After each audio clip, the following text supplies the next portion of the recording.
மறைந்து விட்டார். மறைந்து விட்டார்னு நம்ம சொன்னாலும் நம்ப மாட்டாங்க.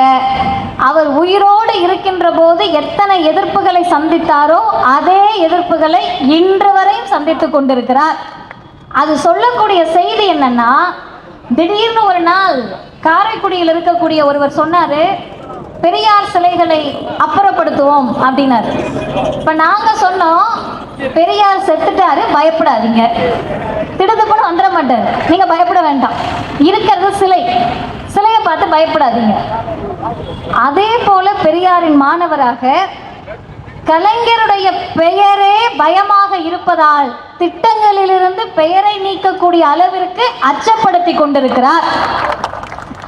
இன்னொன்னு என்னன்னு கேட்டீங்கன்னா, மறைந்த ஒருவர் மீது ஏன் இவ்வளவு காழ்ப்புணர்ச்சி?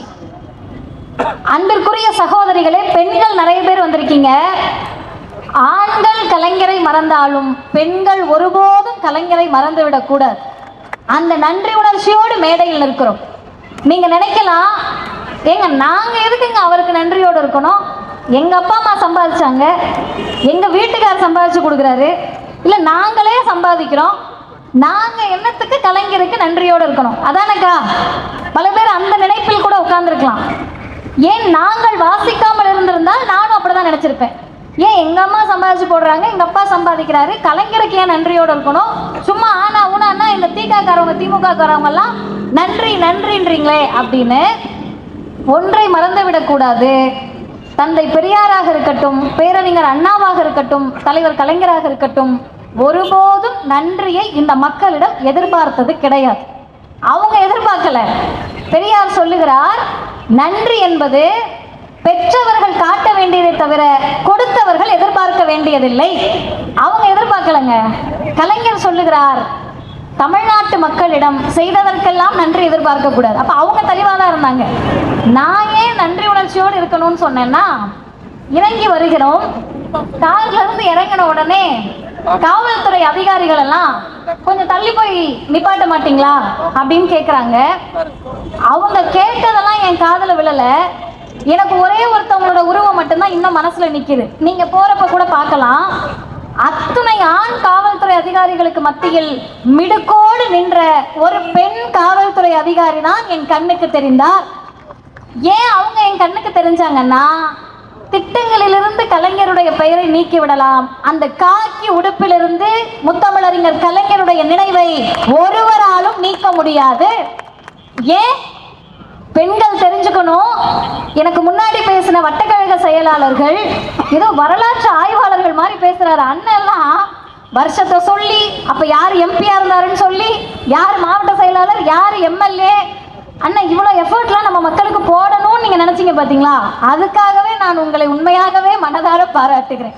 ஏன்னு கேட்டா, நம்ம ஏதாவது ஒரு உரை நிகழ்த்தினோம்னா கீழே வந்து கமெண்ட்ல அந்த வரலாறே எங்களுக்குலாம் தேவையில்லை, வரலாறே எங்களுக்கு பிடிக்காது, சரி உங்களுக்கு என்னப்பா வேணும்னு கேட்டா, எத்தனை மணிக்கு எந்த தியேட்டர்ல எங்க அண்ணன் ஷோ ஓடுதுன்னு சொல்லு, வேற எதுவும் வேண்டாம் அப்படின்ற ஒரு கூட்டம். சரி, அந்த கூட்டத்துக்காக நம்மளும் அவ்வளோ இறங்கணும் அப்படின்னு எல்லாரும் நினைச்சுக்கிட்டு இருக்கப்ப, அந்த கூட்டத்துக்காக நாம் இறங்க தேவையில்லை, அவர்களை நம்மை போல் உயர்த்துவோம் என்று நினைத்து நீங்கள் ஒவ்வொருவரும் ஆற்றிய உரைக்கு உண்மையிலேயே நன்றி. ஏன் இவ்வளவு நன்றி சொல்றேன்னா, மாவட்ட செயலாளர் பேசினாரு, வருஷத்தை சொல்றாரு, அவர் தொகுதியில் செஞ்சதையும் மனப்பாடமா சொல்லுவாரு, நாகப்பட்டினம் தொகுதியில் நடந்ததையும் மனப்பாடமா சொல்றாரு, சுகாதாரத்துறையில் நடந்ததையும் மனப்பாடமா சொல்றாரு, மாரத்தானுக்கு வரலாறு சொல்றாரு, ஏதென்ஸ் நகர சாக்ரட்டிஸை பற்றி பேசுகிறார், பிளாட்டோவை பற்றி பேசுகிறார். ஒன்றை நினைவில் கொள்ளுங்கள், தமிழ்நாடு வீதிகளில் சாக்ரட்டிஸையும் பிளாட்டோவையும் அரிஸ்டாட்டிலையும் இன்னமும் பேசிக் கொண்டிருக்கக்கூடிய இயக்கம் திராவிடர் இயக்கத்தை தவிர யாரும் கிடையாது. கலைஞர் என்ன தெரியுமா நினைச்சாரு? வீதியில நிற்கக்கூடிய ஒரு மக்கள், அன்னைக்கு யாரும் படிக்கல சார், இன்னைக்கு மதியவதனி 3 டிகிரி வாங்கியிருக்கலாம், உட்கார்ந்துருக்கவங்க 4 டிகிரி வாங்கியிருக்கலாம், மேடைகள் நின்று எங்களுக்கு தான் அறிவு இருக்குன்னு நாங்க பேசலாம். ஆனா அன்னைக்கு எங்க பாட்டன் பாட்டி தலைமுறையில எதிரில் இருந்த யாருக்கும் படிப்பறிவு இல்லாத மக்கள், படிக்க விடாத சமூகம், படிக்க வந்தேன்னா பாவம்னு சொன்ன ஆரியம், அந்த மக்கள் கிட்ட கலைஞர் என்ன தெரியுமா நினைச்சாரு? நம்ம போய் உங்களுக்கு சொல்லி என்னத்தை புரிய போகுது, நம்ம பாட்டு எதையாவது வசனம் பேசுவோம்னு நினைக்கல, நம்ம ஏதாவது பஞ்ச் டைலாக் பேசுவோம்னு நினைக்கல, நினைக்கல. கலைஞர் என்ன நினைச்சாருன்னா, பள்ளிக்கூடத்துக்கு போய் நீங்கள் தெரிந்து கொள்ள வேண்டியதை நானே வீதிக்கு கொண்டு வந்து சேர்க்கிறேன்னு அறிவு சமூகமாக தமிழ் சமூகத்தை மாற்றி இயக்கத்திற்கு பெயர் திராவிடர் இயக்கம். இல்லைன்னா நம்ம பாட்டி தாத்தாவுக்கு எங்கெங்க அன்னைக்கு போன் இருந்துச்சா சாக்ரட்டிஸை தெரிந்து கொள்ள? தந்தை பெரியார் என்ன பண்ணாருன்னா, உலகத்தில் நடந்த அதிசயங்களை எல்லாம் உள்ளூர் வீதிகளில் பேசிக்கிட்டு இருந்தார். இப்போ இவங்க எல்லாரும் பேசுறப்ப நான் அதை தான் நினைச்சேன், இவ்வளவு பெரிய ஒரு தோல்வின்னு எல்லாரும் ஒரு மாயையை ஏற்படுத்துறாங்க. இனிமேல் திமுக எழுந்திருக்க முடியாதுன்னு ஒரு பக்கம் கட்டம் கட்டுறாங்க. எல்லாவற்றிற்கும் பிறகும் வெற்றி பெற்றவர்கள் ஒரு இடத்துல கூட கூட்டம் நடத்த முடியல, தோல்வி அடைந்து விட்டதாக சொல்லக்கூடியவர்கள் வீதி முழுக்க கூட்டம் நடத்துறாங்கன்னா கலைஞரிடம் அவர்கள் பயின்ற அந்த பயிற்சியின் விளைவாக நான் சொல்ல வந்த செய்திக்கு போகிறேன். ஏன் பெண்கள் நன்றியோடு இருக்கணும், ஏன் காவல்துறை அதிகாரியுடைய உடையில் நான் கலைஞரை பார்த்தேன்னு சொன்னா, இங்க வந்த உடனே எனக்கு 2 பேரோட முகம் அப்படியே நிக்குது. பொதுவாக பேச்சாளர்கள் ஒரு கூட்டத்துக்கு போறாங்கன்னா சுத்தி முத்தி பார்க்குறப்ப யாராவது 2 பேர் அவங்கள எப்படியாவது கவர்ந்துருவாங்க. ஒன்று பச்சை கலர்ல சேலை கட்டிட்டு பார்டர்ல வெள்ளை கலர்ல வச்சு ஜிகனாலாம் போட்டு நெத்தியில குங்குமம் பெரிய பொட்டு தலையில இப்ப கையை வச்சுக்கிட்டு சகலமும் இருக்கக்கூடிய ஒரு அக்கா. சரியா சொல்றேனாக்கா? அந்த அக்கா பேசக்கூடிய அனைத்துக்கும் கைத்தட்டல. எந்த இடத்துல எல்லாம் கலைஞரை பற்றி பேசினார்களோ அந்த இடத்துல எல்லாம் கைத்தட்டினாங்க. ஏன்னா அது உணர்வு, நன்றி உணர்வு. இன்னொருத்தவங்க இந்த பக்கம், எனக்கு வலது பக்கம், அந்த குழந்தை அந்த அக்காவை படுத்தாத இம்சம் இல்லை, பக்கத்துல சேர் போட்டு உட்கார வச்சு பார்த்தாங்க. அடிக்குது, பாடுபடுத்துது, எல்லா தொந்தரவும் பண்ணுது. ஆனாலும் அந்த அக்கா என்ன பண்ணி தொலை, இதை பெத்துட்டோமே அப்படின்னு நிறைய பேர் நினைப்பாங்க. அப்படிதானம்மா, எங்க அம்மாவே அப்படிதான் நினைச்சிருப்பாங்க. ஆனா ஒண்ணு மட்டும் ஞாபகம் வச்சுக்கோங்க, கைத்தட்டி அந்த அம்மாவா இருக்கட்டும், கைத்தட்ட கூட முடியாம இம்சை பண்ற பிள்ளைய வச்சிருக்க அம்மாவா இருக்கட்டும், நம்ம எல்லாருக்கும் ஒரே ஒரு பெருங்கனவு இருக்கும். திமுக ஜெயிக்கிறா தோக்குறா அதெல்லாம் நமக்கு தேவையில்லை. யார் முதலமைச்சர் ஆனா நமக்கு என்ன? எங்க தமிழ்நாட்டை ஆண்டா எனக்கு என்னங்க, யார் ஆண்டா எனக்கு என்ன? எனக்கு பிரச்சனை எல்லாம் இந்த கையில வச்சிருக்கேன்ல புள்ள, இது படிச்சு பெரிய ஆளா வந்துடணும். அது என்ன ஆசைப்படுதோ அதை படிச்சிடணும். அப்படிதானேக்கா? நமக்கு அதானக்கா கவலை இல்லையா? தலையை இப்படி ஆட்டுங்க இல்லை இப்படி ஆட்டுங்க, 2 பக்கமா ஆட்டுனீங்கன்னா ஒரே பக்கம் தான். ஆமா, எல்லா பெண்களுக்கும் அதுதான் கவலை. இப்ப எல்லாரும் நம்ம கவலைப்படுறோம்னா கொஞ்சமாவது நமக்கு சுயநலம் இருக்கும். இந்த பிள்ளை படிச்சு வளர்ந்து வேலைக்கு போய் நம்மளை பார்க்கணும். நமக்கு சுயநலம் இருக்குன்னா ஒரு அர்த்தம் இருக்குக்கா, கஞ்சியாவது ஊத்தும். இன்னும் நம்ம ஆளுங்க பிரியாணிக்கு கூட அப்டேட் ஆகல, கஞ்சியாவது ஊத்தும்னு நினைச்சுக்கிறோம். ஆனால் நான் நினைத்து பார்க்கிறேன், ஒரு தலைவர், ஒரு இயக்கம், ஒரு கட்சி, ஒரு ஆட்சி இப்ப செய்யறதுக்கே அடுத்த நாள் மறந்து போற ஒரு சமூகத்தில் கடந்த 5 வருடம் செய்ததையே வாக்களிக்க போகின்ற போது மறைக்கக்கூடிய மக்களிடத்தில் வானுயர்ந்த கட்டடங்களை பார்த்துக்கிட்டே போய் மாற்றி வாக்களிக்கக்கூடிய சமூகத்தில் கண்ணொளி திட்டம் கொண்டு வந்து கண்ணாடி போட்டு விட்ட கலைஞரை போய் மாற்றி கண்ணால பார்த்து வாக்களிக்கக்கூடிய ஒரு சமூகத்தில் ஒரு தலைவர் என்ன நினைக்கிறார்னா, நீ ஓட்டு போடு, போடாம போ, உன் பிள்ளையெல்லாம் பெருசாகி வளர்றப்ப நான் இருப்பனோ இருக்க மாட்டேனோ. ஆனா இந்த பிள்ளைங்க வளர்ந்து வரப்ப ஐடி துறை வளர்ந்துருக்கும், தகவல் தொழில்நுட்பத்துறை வளர்ந்துருக்கும். இப்ப பிறந்த பிள்ளை 20 வருஷம் கழிச்சு தமிழ்நாட்டில் வேலைக்கு போறப்ப இந்தியாவிலேயே முதன்மை மாநிலமாக, தகவல் தொழில்நுட்ப கொள்கையை கொண்ட மாநிலமாக தமிழ்நாடு இருக்க வேண்டும் என்ற பெருங்கனவை கண்ட ஒரே தலைவர் முத்தமிழறிஞர் டாக்டர் கலைஞர். ID policy. ஆனா நம்ம பிள்ளைங்க, என் அன்பிற்குரிய சகோதர சகோதரிகள், அழகா போய் ஐடியில் உட்காந்துக்கிட்டு இப்ப கூட கொஞ்ச நேரத்துக்கு முன்னாடி சத்தம் கேட்டிருக்கோம், ஐடி துறையில் வேலை பார்த்து கொண்டு கலைஞர் என்ன செய்தார். சூப்பரா இருக்கும்ல கேள்வி. கேள்வி கேட்க நல்லா இருக்கும், பதில தேடுறது தான் கஷ்டம். தயவு செஞ்சு பதில தேடுங்க. உண்மையாகவே தெற்கு மாவட்ட கழகத்திற்கு ஏன் நன்றி சொல்லணும்னா, அரங்கத்தில் இந்த கூட்டத்தை நடத்தாமல் பொதுவெளியில் நடத்துவதற்கு நன்றி. ஏன்னா இத்தனை பேர் நிக்கிறாங்கல்ல, இவங்கள யாரோ ஒருத்தர் தெரியாம ஓட்டு போட்டுட்டோம்னு இருக்கலாம்ல. ஏங்க என்னங்க ஓட்டு தானங்க, 5 வருஷம் சும்மா இருக்க மாட்டீங்களா? எங்களை பார்த்து கேட்பாங்க. என்னெல்லாம் நேராவே என்னுடைய நண்பர்கள் கேட்டிருக்காங்க, ஏன் 5 வருடம் வேறு ஒருவர் தமிழ்நாட்டை ஆண்டால் என்ன பிரச்சனை? நாங்கள் தெளிவாக சொல்லுகிறோம், 5 வருடம் என்பது வரலாறை அறியாதவர்களுக்கு மிக சொற்பமான காலம். எங்களுக்கு என்ன தெரியுமா, 8வது படிக்கிற புள்ள 12வது முடிச்சு காலேஜ் போற காலம். அதுக்குள்ள அந்த குழந்தைக்கான கல்வி வளர்ச்சி வேணும், வேலை வாய்ப்பு வளர்ச்சி வேணும், தமிழ்நாடு தமிழ்நாடாகவே இருக்க வேண்டும், அதனால் திராவிட மாடல் வேண்டும் என்று வீதி வீதியாக பேசுகிறோம்.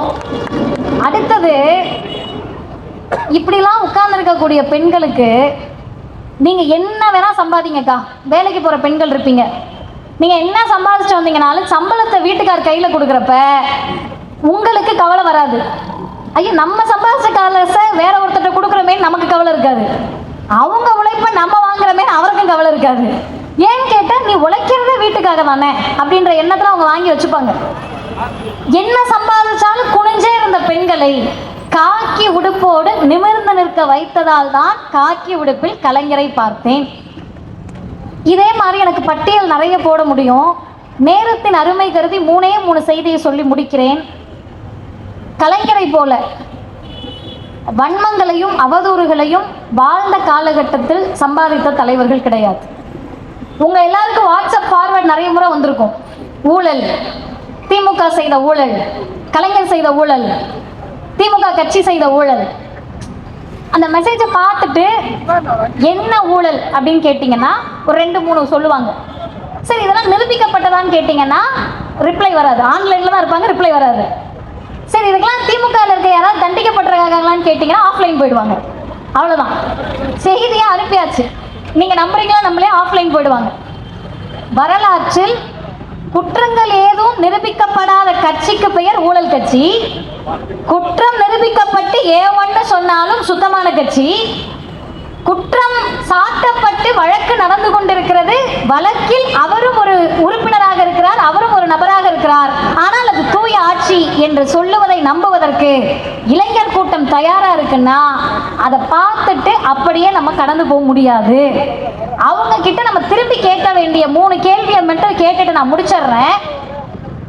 இங்க நிறைய பேருக்கு சுகர் இருக்கும். நம்முடைய மாவட்ட கழக செயலாளர் ஓடுங்க ஓடுங்கன்னு உங்க எல்லாரையும் உசுப்பேத்தி ஓட வச்சிட்டு இருக்காரு. இப்பதான் தெற்கு பகுதியை தமிழ்நாடு முழுவதும் இன்னைக்கு பரவலாக கேட்கக்கூடியது, கடந்த ஒரு 10 ஆண்டுகள்லயே யாரு கேட்டாலும் சுகர், யாருக்குனாலும் கிட்னில பிரச்சனை. தமிழ்நாடு மட்டும் இல்ல, இந்தியா மட்டுமல்ல, உலகளாவிய நோய்கள். இந்த நோய்கள் எல்லாம் இப்ப 10 வருஷத்துலதான் பரவுது அப்படின்னு நம்ம நினைச்சுக்கிட்டு இருக்கோம். அன்னைக்கு கண்டுபிடிக்காம செத்து போயிட்டாங்க, இன்னைக்கு கண்டுபிடிச்ச ட்ரீட்மெண்ட் பார்த்துக்கிட்டு இருக்கோம். அவ்வளவுதான். இந்த வேறுபாட்டை ஒரு தலைவர் யோசிச்சு என்ன பண்றாருன்னா, இவங்க உறுப்பெல்லாம் ஃபெயிலியர் ஆகிறப்ப யாரோ ஒருவர் விபத்துல சாகுறாருன்னு வைங்க, அவங்களுக்கு மூளைச்சாவு ஏற்பட்டுருது. அந்த உறுப்பு எடுத்து எங்க அண்ணனுக்கோ எனக்கோ வச்சா நான் உயிர் பிழைப்பேன்ல. இந்த உறுப்பு மாற்று அறுவை சிகிச்சையை தமிழ்நாட்டில் பிரபலப்படுத்தணும்னு ஒருத்தர் நினைக்கிறாரு. நினைச்சு இந்தியாவிலேயே முதன்முறையாக டிரான்ஸ்டான் என்று சொல்லக்கூடிய டிரான்ஸ்பிளான்ட் அத்தாரிட்டி ஆஃப் தமிழ்நாடு கொண்டு வந்து சேர்த்து 2008 இங்க இருக்கக்கூடிய சாமானியர்களுக்கு உறுப்பு மாற்று அறுவை சிகிச்சையை சாதாரணமாக செய்த மாநிலம் தமிழ்நாடு. முத்தமிழறிஞர் டாக்டர் கலைஞர். சரியா? அடுத்து ஒன்று சொல்றேன், சேர்த்து நீங்க கைத்தட்டுங்க. முடிச்சாச்சு 2008. போன முறை ஆட்சிக்கு ஒருத்தர் வராரு. அவர் என்ன சொல்றாருன்னா, தமிழ்நாடு நம்ம நினைக்கிற அளவுக்குலாம் இல்லை, கொஞ்சம் இன்னும் பயப்படுறாங்க. நான் செத்து போன பிறகு என் உறுப்பு அவர்கிட்ட கொடுத்துட்டா நான் மேலே போவேனா கீழே போவேனா சைடில் போவேனான்னு எனக்கு பயமாக இருக்கு அப்படின்னு பயப்படுறாங்க. இப்போ தந்தை பெரியார் எல்லாருக்கும் உங்களுக்கு ரெஃபரன்ஸ். பெரியார் சொல்றாரு, மேலையும் போக மாட்டேன் கீழையும் போக மாட்டேன், மண்ணோடு மண்ணா மக்கி தான் போக போறேன், அதுக்கு உன் உடுப்பை யார்ட்டையாவது கொடுத்துட்டு சாவுன்றார். கண்ணு புதஞ்சு போறதுக்கு யாரோ ஒருத்தர் மூலமாக உன் பார்வை அடுத்தவருக்கு கிடைக்கட்டும். இதை பிரச்சாரம் செய்து செய்து செய்து தமிழ்நாட்டில் உறுப்பு மாற்று அறுவை சிகிச்சை நிறைய ஆகுது, உடல் உறுப்பு தானம் நிறைய பண்றாங்க. இப்போ ஒரு முதலமைச்சர் யோசிக்கிறார், உடல் உறுப்பு தானம் செய்கிறவர்களுக்கு ஒரு மரியாதை கொடுக்கணும்ல. அவங்க உறுப்பை கொடுக்கறதுக்கு தயாராகிறாங்கல்ல, அங்க என்னெல்லாம் உடையுதுன்னு கேட்டா அண்ணன்மார்களும் அக்காமார்களும் தெளிவா கேட்டுக்கங்க. முதலில் உடைவது மூட நம்பிக்கை, 2வது பரவுவது அறிவியல் உணர்ச்சி, 3வது முக்கியமானது மனிதநேயம். இது 3க்கும் அவங்களுக்கு அங்கீகாரம் கொடுக்கணும். உடல் உறுப்பு தானம் செய்பவர்களுக்கு அரசு மரியாதை கொடுக்கப்படும் என்று அறிவித்தவர் முத்தமிழறிஞர் டாக்டர் கலைஞருடைய மகன், தமிழ்நாட்டை ஆண்ட முத்துவேல் கருணாநிதி ஸ்டாலின் என்ற முதலமைச்சர். இதெல்லாம் செஞ்ச உடனே உறுப்பு தானம் அதிகமாக நடக்குது, எல்லாம் செய்கிறாங்கங்க. போன வாரம் ஒன்றிய அரசின் சார்பில் உடல் உறுப்பு தானம் அதிகம் செய்யக்கூடிய மாநிலங்களுக்கு விருது வழங்கப்படுகிறது. அதில் முதல் மாநிலம் திராவிடம் ஆண்ட தமிழ்நாடு, முத்துவேல் கருணாநிதி ஸ்டாலின் ஆண்ட திராவிட மாடல் ஆட்சி. விருதை பெற்றுக்கொண்டவர் மரியாதைக்குரிய தாவேகாவினுடைய சுகாதாரத்துறை அமைச்சர் போய் வாங்கிக்கிட்டார். வரலாறு சொல்றேன், யாரையும் நான் விமர்சனம் பண்ணல, யாரையும் நான் தரக்குறைவா பேசல, நடந்ததை சொல்லுகிறேன். முன்னோடு சேர்த்து சொல்றேன், அடுத்த 5 ஆண்டுகளில் நீங்கள் நிறைய விருது வாங்குவீர்கள். என்ன காரணம்னா அடுத்த 20 ஆண்டுகளுக்கானதை செய்துவிட்டு தான் திராவிட மாடல் ஆட்சி கட்டிலிருந்து இறங்கி இருக்கிறது. கல்விக்காக நீங்கள் விருது வாங்கலாம், சுகாதாரத்திற்காக வாங்கலாம். வாங்குகின்ற போது நீங்களே மறக்க நினைத்தாலும் உங்கள் நினைவுக்கு வரக்கூடிய பெயராக திராவிட மாடல் இருக்கும், முத்துவேல் கருணாநிதி ஸ்டாலின் இருப்பார். அந்த அச்சத்தில் எனக்கு திட்டங்களுக்கு பெயர் மாற்றுவதெல்லாம் சரி, வேற வேற அவங்கவுங்க ஆட்சிக்கு வராங்க, அவங்களுக்கு ஒரு விருப்பம் இருக்கலாம், மாற்றலாம். நீங்கள் கலைஞர்னு பேர் இருக்கிறத மாற்றினா கூட சரி, கலைஞர் இருக்கு எங்களுக்கு கோவம் வருது. ஸ்டாலின் இருந்து மாற்றினீங்கன்னா கூட சரி, ஸ்டாலின் இருக்கு எனக்கு கோவம் வருதுன்னு கூட நாங்கள் எடுத்துக்கிறோம். முதலமைச்சர்னு இருந்தால் நீங்களும் முதலமைச்சர் தாங்க. முதலமைச்சர் இருந்தால் அது உங்களையும் தானே குறிக்கும். ஏன் முதலமைச்சர்னாலே இவர் முகம்தான் உங்களுக்கு ஞாபகம் வரக்கூடிய அளவிற்கு திட்டங்கள் தமிழ்நாட்டில் நடந்திருக்கிறது. இறுதியாக ஒன்றை சொல்லி முடிக்கிறேன். கலைஞருக்கு நினைவு நாள் என்றால் அவருடைய போர் குணத்தை நினைவு கூறுவதற்கான நாள். எவ்வளவு பெரிய போர் குணம்னு சொன்னா, எதுவுமே செய்யாம திட்டு வாங்கினா கூட நமக்கு பொறுத்துக்கோங்க. வீட்டில் அம்மாவும் அப்பாவும் நம்மளை மாத்துக்கட்டில் திட்டிக்கிட்டே இருப்பாங்க, நம்ம சும்மாவே இருப்போம், சும்மா இருக்கும், திட்டு வாங்குறோன்னு போயிடலாம். எல்லாத்தையும் செய்கிற பையனையும் திட்டுவாங்க. ஸ்கூலில் 100க்கு 98 ஒரு பையன் வாங்கிட்டான்னா, என்ன போன முறை 100க்கு 100 வாங்கினா 98 வாங்கியிருக்கேன்னு திட்டு வாங்கிட்டு இருப்பாங்க.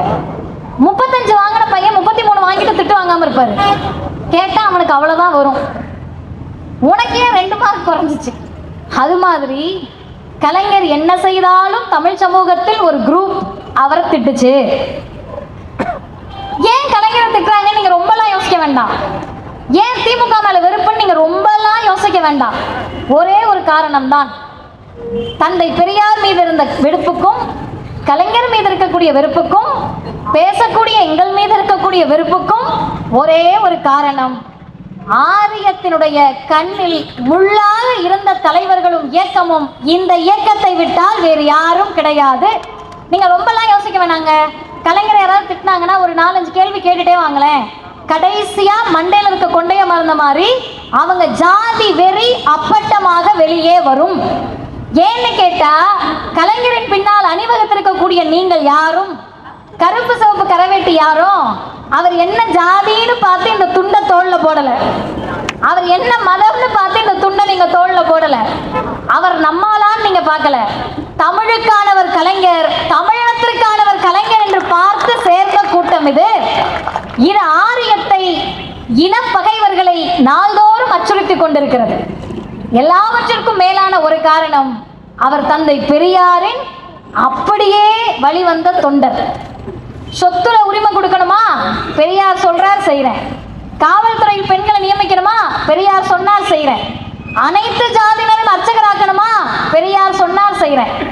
எல்லாவற்றிற்கும் அவர் ஏற்றுக்கொண்ட கொள்கைக்கு நியாயம் சேர்த்த ஒரே தலைவர் முத்தமிழறிஞர் டாக்டர் கலைஞர் மட்டும்தான். இழி சொல்களும் அவதூறுகளும் விமர்சனங்களும் இருக்கின்ற வரை கலைஞர் வாழ்வார். கலைஞருடைய நினைவு நாள் 8ஆம் ஆண்டு கிடையாது, கலைஞர் விதைக்கப்பட்ட ஆண்டு 8ஆம் நாளினுடைய தொடர்ச்சி இது. அந்த விதை விருட்சமாக மாறும். அந்த விதை தமிழ்நாடை வளர்ச்சி பாதையில் கொண்டு செல்லும். வீழ்ந்து விடவில்லை, வெற்றிக்கான நாட்களை நாம் எண்ணிக்கொண்டிருக்கிறோம் என்ற உணர்வோடு அனைவரும் பணி செய்வோம். வாழ்க கலைஞர், வளர்க அவர்தம் தொண்டு. நன்றி, வணக்கம்.